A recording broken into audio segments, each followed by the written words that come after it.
Episode 7 की शुरुआत में योर और आन्या लॉयड से माफ़ी मांग रहे थे क्योंकि योर की ट्रेनिंग की वजह से आन्या ने पहले दिन ही एक टोनेट्रियस बोल्ट पा लिया था। लॉयड तभी उन दोनों से कहता है कि पुरानी बातों के बारे में चिंता करके कुछ नहीं होगा, आगे क्या करना है उसके बारे में सोचो। योर तभी काफ़ी ज़्यादा खुश हो जाती है क्योंकि लॉयड ने उन दोनों को काफ़ी आसानी से माफ़ कर दिया था। वहीं पे लॉयड सोच रहा था कि सच में पुरानी बातों के बारे में चिंता करके कुछ भी नहीं मिलता, इससे अच्छा हम लोगों को आगे का सोचना चाहिए कि हमें क्या करना चाहिए। अगले सीन में हमें दिखाया जाता है एडन कॉलेज की स्कूल बस आई हुई थी और वहाँ पे लॉयड और योर आन्या को स्कूल बस में छोड़ने आए थे। लॉयड तभी आन्या से कहता है कि वो स्कूल जा करके पक्का डेमन से माफी मांग ले। आन्या तभी लॉयड से कहती है कि वो उसकी बात समझ गई है और वो डेमन से माफी मांग लेगी। उसके बाद योर और लॉयड दोनों ही अपने काम पे चले जाते हैं। आन्या भी कुछ समय बाद अपने स्कूल पहुंच गई रहती है। वहाँ पे वो जब गेट पे थी तभी वहाँ पे बेकी अपनी कार से आती है। आन्या बेकी की कार को देख करके कहती है कि बेकी तो एक रिच गर्ल है। तभी बेकी आन्या के पास जाती है और कहती है कि तुम यहाँ पे बस से आई थी, तो फिर अगर आन्या चाहे तो वो बेकी के साथ कार में आ सकती है स्कूल। वो दोनों ये सारी बातें कर ही रहे थे तभी उन लोगों के सामने से डेमन और उसके दोस्त जा रहे थे और वो लोग रुक जाते हैं। बेकी उन लोगों को देख करके अजीब सा चेहरा बना लेती है, तो फिर डेमन और उसके दोस्त साथ ही में बेकी की लड़ाई होने लगती है। आन्या तभी डेमन से कल के लिए माफी मांगने जा रही थी, लेकिन तभी बेकी वहाँ से आन्या को खींच करके ले जाने लगती है। तभी हम लोगों को दिखाया जाता है लॉयड को, जो कि आया हुआ था स्कूल में और छत से नजर रख रहा था आन्या के ऊपर, क्योंकि उसे लग रहा था कि आन्या सही से माफी नहीं मांग पाएगी, तो फिर वो थोड़ी सी मदद करा सकता है। लॉयड तभी बेकी के बारे में सोचने लगता है क्योंकि बेकी ने आन्या को माफी मांगने नहीं दिया। अगले सीन में हमें दिखाया जाता है आन्या और बाकी सभी की क्लास चल रही थी। तभी वहाँ पे सभी बच्चे आन्या से डर रहे थे क्योंकि उसने कल ही डेमन को मारा था। बेकी तभी आन्या से कहती है कि बाकी चाहे जो भी सोचे, बेकी को पता है कि आन्या काफी अच्छी है। डेमन का ध्यान भी आन्या के ऊपर ही था और वो सोच रहा था कि आज तक उसे किसी ने भी नहीं मारा, उसके बड़े भाई ने भी नहीं। डेमन की ये सारी बातें आन्या सुन पा रही थी अपनी टेलीपैथी से। तभी वो डेमन की तरफ देखती है और डेमन उसकी तरफ से नजरें हटा लेता है। फिर उसके बाद क्लास में सभी लोग कुछ समय तक शांत रहते हैं। आन्या क्लास के बीच में ही सो चुकी थी और उसे पता भी नहीं चला कि क्लास कब खत्म हो चुकी थी। बेकी तभी जब आन्या को उठाती है तो फिर आन्या कहती है कि उसे अभी जाकर के डेमन से माफी मांगनी होगी। बेकी आन्या से कहती है कि उस बेवकूफ को छोड़ दो अकेले। आन्या कहती है कि शांति खतरे में होगी अगर वो डेमन से माफी नहीं मांगेगी तो। बेकी तभी आन्या से गले लगा करके कहती है कि उसे चिंता करने की जरूरत नहीं है क्योंकि बेकी हमेशा उसका साथ देगी। जहाँ से आन्या जा रही थी वहाँ पे एक सफाई करने वाला बंदा था। वो आन्या की बातें सुन करके कहता है ऐसा नहीं करना, माफी मांगना अच्छी बात है। आन्या तभी उस बंदे को पापा कहती है, मतलब कि लॉयड। लॉयड ने अपना भेष बदला हुआ था। तभी वो कहता है कि उसे आन्या को बताना होगा कि माफी मांगना कितनी जरूरी चीज है किसी तरीके से। अगले सीन में हमें दिखाया जाता है लॉयड ने आन्या की बुक के अंदर सॉरी की सारी पिक्चर्स चिपका रखी थी ताकि इसकी वजह से आन्या डेमन से जाकर के माफी मांगे। साथ ही में आन्या के खाने के ऊपर भी हर जगह पे सॉरी लिखा हुआ था और वहाँ कैफेटेरिया के अंदर लॉयड एक वेटर बन के आया था। डेमन भी तभी वहाँ पे आता है अपने दोस्तों के साथ। आन्या तभी जाने की कोशिश करती है माफी मांगने के लिए, लेकिन तभी बेकी उसे रोक देती है। लॉयड तभी कहता है कि उसे बेकी को आन्या से दूर करना होगा किसी न किसी तरीके से। तो फिर लॉयड जा करके अनाउंसमेंट करता है और बेकी को स्टूडेंट हॉल में बुलाता है। बेकी ये सुन करके वहाँ चली जाती है। आन्या को तभी एक मौका मिलता है तो फिर वो डेमन के पास जाती है। तभी डेमन के दोनों दोस्त एमिल और उइन आन्या से कहते हैं कि अगर डेमन को पता रहता आन्या उसे पंच करने वाली है तो फिर डेमन कभी भी आन्या से नहीं हारता।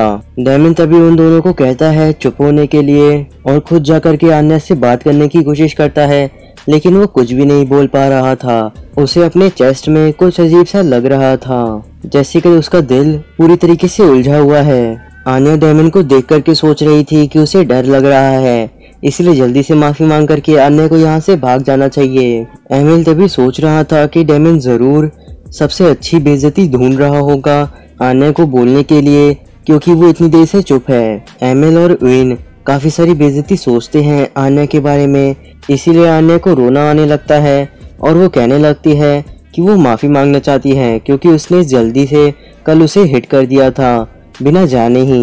डेमिन आन्या को माफ़ी मांगते हुए देख करके काफ़ी ज़्यादा शॉक हो जाता है और शर्मा जाता है।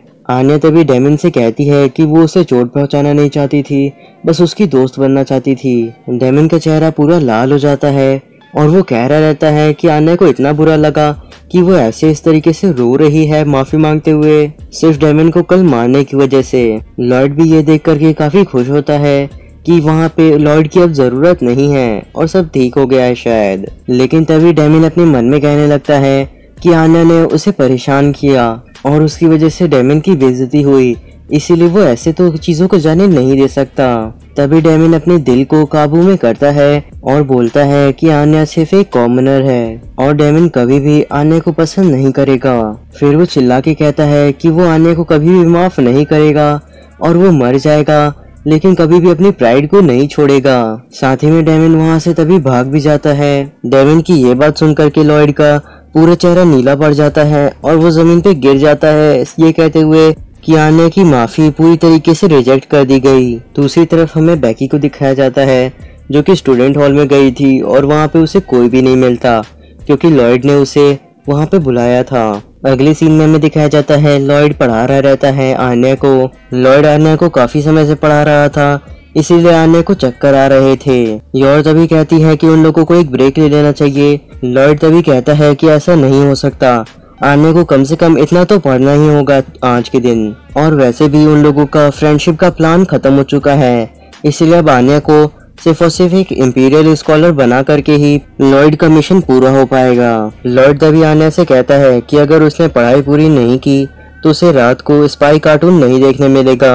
आन्या तभी अपनी पढ़ाई को जल्दी से खत्म करने के लिए लॉयड का दिमाग पढ़ती है आंसर्स के लिए, लेकिन लॉयड अपने दिमाग के अंदर एक ही बार में इतनी सारी चीजें सोच रहा था कि आन्या को और चक्कर आने लगते हैं। आन्या तभी कहती है कि अगर ऐसी बात है तो फिर वो योर के दिमाग को पढ़ेगी।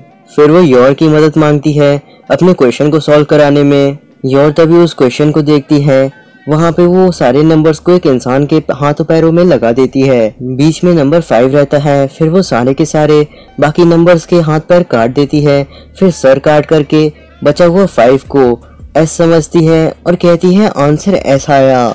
आन्या योर का ये महान आंसर सुन करके जमीन पे गिर जाती है। लॉयड तभी आन्या से पूछता है कि तुम क्या ये सॉल्व नहीं कर पा रही हो। आन्या तभी लॉयड से कहती है कि उसे और नहीं पढ़ना। फिर वो वहाँ से भाग जाती है और अपने कमरे में जाकर के दरवाजा बंद कर लेती है। लॉयड तभी आन्या के पीछे जाकर के कहने लगता है कि उसे इंपीरियल स्कॉलर बनना होगा, इसीलिए उसे ज्यादा पढ़ना होगा। योर तभी लॉयड से कहती है कि आन्या क्या खुद से इंपीरियल स्कॉलर बनना चाहती है खुद के लिए। लॉयड तभी कहता है कि असल में तो वो लॉयड के मिशन के लिए है। योर तभी ये भी कहती है कि आन्या को थोड़ा तो पढ़ना ही होगा ताकि उसे स्कूल से नहीं निकाला चाहे, लेकिन इतना ज्यादा भी नहीं कि वो पढ़ना ही बंद कर दे। लॉयड तभी योर से कहता है कि योर ने सही कहा। साथ ही में लॉयड योर को थैंक यू कहता है उसे ये बात समझाने के लिए। फिर उसके बाद लॉयड और योर आन्या को हॉट कोको बना करके बाहर बुलाते हैं, लेकिन आन्या अपनी पेंसिल लेकर के अंदर बैठी हुई थी और कोई भी जवाब नहीं देती है। आन्या तभी सोचती है कि उसने लॉयड से कहा था कासल के अंदर कि वो पढ़ाई करने में सबसे ज्यादा अपनी कोशिश करेगी। वहीं दूसरी तरफ लॉयड को योर की बातों से समझ में आया था कि वो आन्या का असली फादर नहीं है, लेकिन उसे एक असली फादर बनना होगा अपने मिशन को कामयाब करने के लिए, एक ऐसा फादर जो कि आन्या को सही में चाहिए। अभी तक जो भी चीजें वो कर रहा था उसमें वो अपना एफर्ट नहीं डाल रहा था, वो सारी चीजें उसने सिर्फ अपने मिशन के लिए की थी। और अभी उसे जो पहली चीज करनी है वो है आन्या को पूरी तरीके से समझना। फिर लॉयड योर से कहता है कि वो आन्या से बात करके आता है थोड़ी देर में, और जाकर के आन्या के दरवाजे पे कहता है कि वो स्पाई का अपना शो देख सकती है और बाद में पढ़ाई के बारे में वो लोग बात करेंगे। आन्या लॉयड की बातों का कोई भी जवाब नहीं देती है। तभी लॉयड को पता चलता है कि दरवाजा खुला हुआ है और वो दरवाजा खोल करके अंदर चला जाता है। वहाँ पे लॉयड देखता है कि आन्या वहाँ पढ़ रही थी और पढ़ते पढ़ते सो गई, जिससे कि लॉयड को भी थोड़ी बहुत हैरानी होती है। आन्या तभी अपने मन में लॉयड के बारे में सोचते हुए कह रही थी कि वो अपने टेस्ट के अंदर सबसे अच्छे नंबर्स लाई है। लॉयड तभी आन्या को उठाता है क्योंकि वो चेयर पे बैठी हुई थी। आगे लॉयड ये भी कहता है कि वो आन्या का स्पाई का शो उसके लिए रिकॉर्ड कर देगा। फिर लॉयड आन्या को उसके बेड पे रख देता है। आन्या तभी कहती है योर के बारे में सोचते हुए कि योर लॉयड को नहीं मार सकती है। लॉयड तभी कहता है कि आन्या कितनी अजीब बातें बोल रही है सोते हुए। आगे लॉयड आखिर में ये कहता है कि वो जानना चाहता है कि एक असली फैमिली होना कैसा लगता है।